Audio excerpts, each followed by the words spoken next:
ఒకప్పుడు సినిమాలో కథతో సంబంధం లేకుండా కమెడియన్లకు సపరేట్ ట్రాక్స్ ఉండేవి. వీటిని మెయిన్ రైటర్స్ తో కాకుండా వేరే రచయితలతో రాయించేవారు.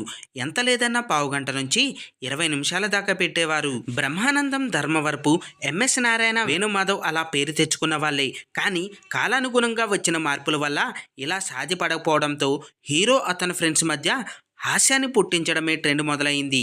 ఎప్పటి నుంచి అంటే ఖచ్చితంగా చెప్పలేం, కానీ 20 దశకం నుంచి ఈ పోకడ ఎక్కువైందనే చెప్పాలి.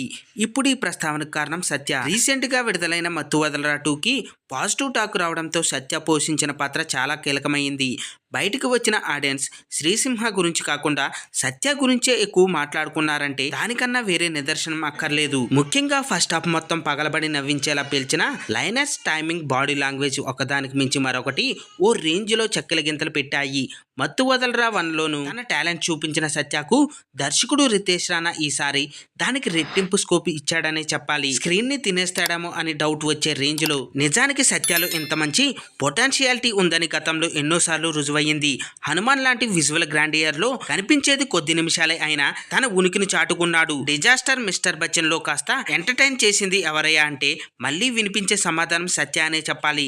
రంగబలి ఫ్లాప్ అయినా దాని గురించి ఒక నలుగురు మాట్లాడుకున్నారంటే రీజన్ ఏంటో చెప్పనక్కర్లేదు. ఫైనల్ గా దర్శకుడు గుర్తించాల్సింది ఒకటి ఉంది. సత్య వాడుకున్నోళ్ళకు వాడుకున్నంత ఇస్తాడు. కాకపోతే దాన్ని ఉపయోగించుకున్న టెక్నిక్, రాసే తెలివితేటలు ఉండాలి. మిగిలింది తనే చూసుకుంటాడు. ఫ్రెండ్స్, సత్యపై మీ అభిప్రాయాలు కింద కామెంట్స్ రూపంలో తెలియజేయండి. చూశారు కదా ఫ్రెండ్స్ ఈరోజు టాపిక్. ఈ వీడియో కనుక మీకు నచ్చినట్టయితే లైక్ చేయండి, మీ ఫ్రెండ్స్తో షేర్ చేసుకోండి, ఎలా ఉందో కామెంట్ పెట్టండి. అలాగే సబ్స్క్రైబ్ చేసుకోవడం మాత్రం మర్చిపోవద్దు ఫ్రెండ్స్.